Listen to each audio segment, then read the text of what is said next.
बाबा जान, मैंने ख्वाब में देखा 11 सितारे, सूरज और चांद हैं कि वो मुझे सजदा कर रहे हैं।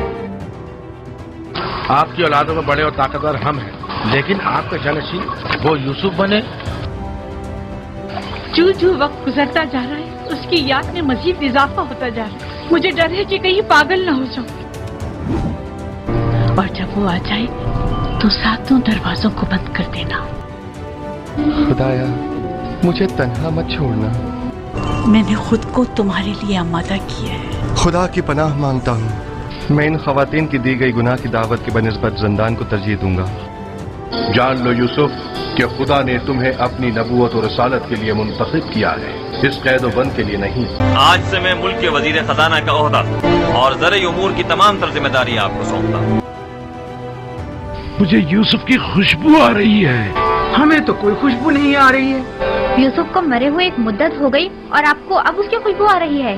मेरा यूसुफ मरा नहीं है, मेरा यूसुफ जिंदा है। अल्लाह ने हज़रत यूसुफ अलैहिस्सलाम के किस्से को अहसनुल क़िस्सास यानी तमाम किस्सों में सबसे अफजल किस्सा करार दिया है। अल्लाह ने यूसुफ अलैहिस्सलाम की ज़िंदगी के वाक़ियात के मुतालिक कुरान मजीद में पूरी एक सूरह यानी सूरह यूसुफ नाजिल फरमाई है, और बाइबल और तौरात में हज़रत यूसुफ अलैहिस्सलाम यानी जोसेफ के ज़माने हयात निहायत तफसील से बयान हुई है, क्योंकि हज़रत यूसुफ अलैहिस्सलाम की ज़िंदगी के उतार चढ़ाव, रंजो राहत, मसाइब व गम का हर एक वाक़ये में हमारे लिए बड़ी से बड़ी इबरत और नसीहत पोशीदा है। और आज की इस वीडियो में हम हज़रत यूसुफ अलैहिस्सलाम की ज़िंदगी के बारे में जानेंगे। हज़रत याकूब अलैहिस्सलाम की 4 बीवियाँ थी, लेकिन राहील आपकी सबसे चहेती बीवी थी। सैयदा राहील से हज़रत याकूब के 2 बेटे थे, एक हज़रत यूसुफ और दूसरे बेटे बिन्यामीन। बाकी 3 बीवियों से आपके 10 बेटे थे।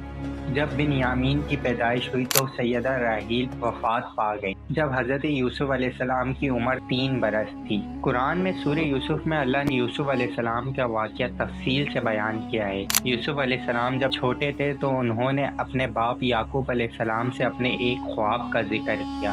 हज़रत यूसुफ अलैहिस्सलाम ने फरमाया कि अब्बा, मैंने 11 सितारों और सूरज चांद को ख्वाब में देखा है कि वो सब मुझे सजदा कर रहे हैं। याकूब अलैहिस्सलाम ने फरमाया कि ए मेरे बेटे, अपने इस ख्वाब का जिक्र अपने भाइयों से ना करना, ऐसा ना हो कि वो तुम्हारे साथ कोई फरेब करें। बेशक शैतान इंसान का खुला दुश्मन है। हज़रत याकूब अलैहिस्सलाम को इल्म हो गया था कि अल्लाह पाक यूसुफ अलैहिस्सलाम को नबूवत और सरदारी बख्शेगा। रिवायतों के मुताबिक जिस वक्त हज़रत यूसुफ अलैहिस्सलाम अपने वालिद को ये ख्वाब सुना रहे थे तो उनकी सुतेरी माँ दरवाजे की आड़ से आपकी सारी बातें सुन रही थी, और सुबह होते ही उसने हज़रत यूसुफ अलैहिस्सलाम के सुतेले भाइयों को सारी बातें बता दी। ये सुनकर आपके भाइयों का जज्बे हसद और बढ़ गया। उनसे ये हजम न हुआ कि उनका सुतेला भाई शान और रुतबे में उनसे आगे न निकल जाए। चुनाचा आपके सुतेले भाइयों ने हज़रत यूसुफ अलैहिस्सलाम को अपने बाप हज़रत याकूब अलैहिस्सलाम से जुदा करने का फैसला कर लिया। अगले दिन तमाम बेटे हज़रत याकूब की खिदमत में हाजिर हुए और अर्ज़ की, अब्बा जान, यूसुफ भी हमारा छोटा भाई है और आज हम सब चाहते हैं कि यूसुफ को भी हम अपने साथ जंगल ले जाएं, ताकि दिन भर हम सारे भाई मिलकर बकरियां चढ़ाएं और खूब खेल और तफरी करें। याकूब अलैहिस्सलाम ने पहले तो इनकार कर दिया, लेकिन भाइयों के बहुत इसरार करने पर इजाज़त दे दी। तमाम बेटों ने हज़रत याकूब अलैहिस्सलाम से वादा किया कि हम यूसुफ अलैहिस्सलाम का खूब ख्याल रखेंगे और शाम तक सही सलामत वापस लौट आएंगे। तमाम भाइयों ने सफ़र की तैयारी की और यूसुफ अलैहिस्सलाम को कांधों पर बिठाकर जंगल की तरफ ले गए। लेकिन जैसे ही जंगल पहुंचे उनका जज्बा दुश्मनी जाहिर हो गया और उन्होंने यूसुफ अलैहिस्सलाम को खूब मारा पीटा और आपका कुर्ता उतार कर हाथ पांव बांध दिए और एक गहरे कुएं में आपको फेंक दिया। शाम को जब सारे भाई घर वापस लौटे तो याकूब अलैहिस्सलाम की खिदमत में हाजिर हुए। जब याकूब अलैहिस्सलाम ने अपने बेटों से हज़रत यूसुफ अलैहिस्सलाम का पूछा तो सारे बेटे रोने लगे और नाटक करने लगे और बताया कि हम जंगल में बैठे थे तो अचानक एक भेड़िया आ गया और यूसुफ अलैहिस्सलाम को खा लिया। सबूत के तौर पे भाइयों ने आपका कुर्ता जिस पर बकरी का खून लगाया था वो पेश किया। कुर्ता देखकर याकूब अलैहिस्सलाम खूब ज़ारो कतार रोए और कहा, ए मेरे बेटो, तुम यकीनन झूठ बोल रहे हो। भला ये भेड़िया कैसा अक्लमंद और समझदार था कि मेरे बेटे यूसुफ को तो खा लिया लेकिन कुर्ता कहीं से भी नहीं खाया।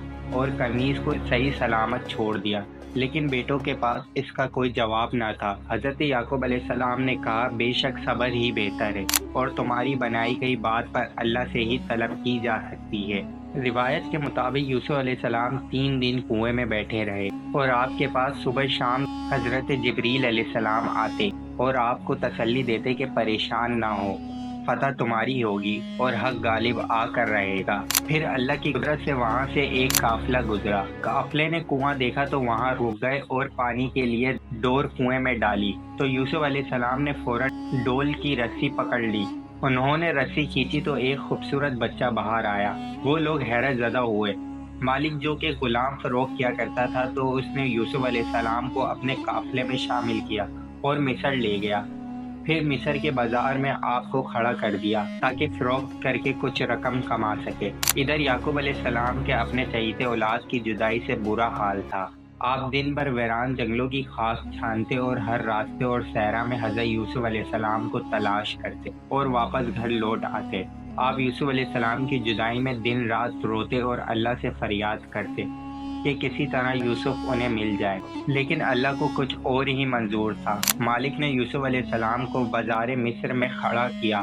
لوگوں نے بولیاں لگانا شروع کر دی۔ جب مصر کے گورنر جس کا نام قطفیر تھا اس کی نظر اس خوبصورت بچے پر پڑی تو یہ بچہ اسے بہت پسند آیا۔ اس نے یوسف علیہ السلام کو خرید لیا اور یوسف علیہ السلام کو اپنی بیوی زلیخا کو تحفے میں دے دیا اور اپنی بیوی زلیخا سے کہا کہ اسے محل کے طور طریقے سکھاؤ، ممکن ہے کہ یہ ہمیں فائدہ دے گا۔ اسی طرح یوسف علیہ السلام عزیز مصر کے یہاں پلے بڑھے۔